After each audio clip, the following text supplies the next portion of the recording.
যে ট্রাস্টের ব্যাপারে যে ট্রাস্ট তৈরি হচ্ছে, টাউন ইমপ্রুভমেন্ট অ্যাক্টেরও সংশোধন সহ এটা আসতে যাচ্ছে খুব তাড়াতাড়ি, যাতে রাজুকের ক্ষমতা বাড়তে পারে এবং এই রাজুকের এই এক্সপেরিয়েন্সটাকে কাজে লাগিয়ে সারা দেশে আমরা কিভাবে নগরগুলোতে ভূমিকম্প মোকাবেলার ব্যবস্থা করতে পারি সেটার চিন্তাটাও আছে।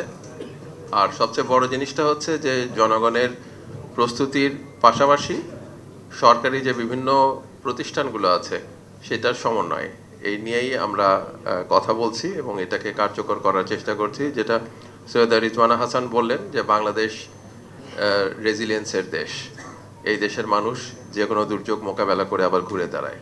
আমরা বিশ্বাস করি এই ভূমিকম্পর ক্ষেত্রেও, ভূমিকম্পের প্রস্তুতির ক্ষেত্রেও, ঝুঁকি কমিয়ে আনার ক্ষেত্রেও আমরা সেটা পালন করতে পারবো।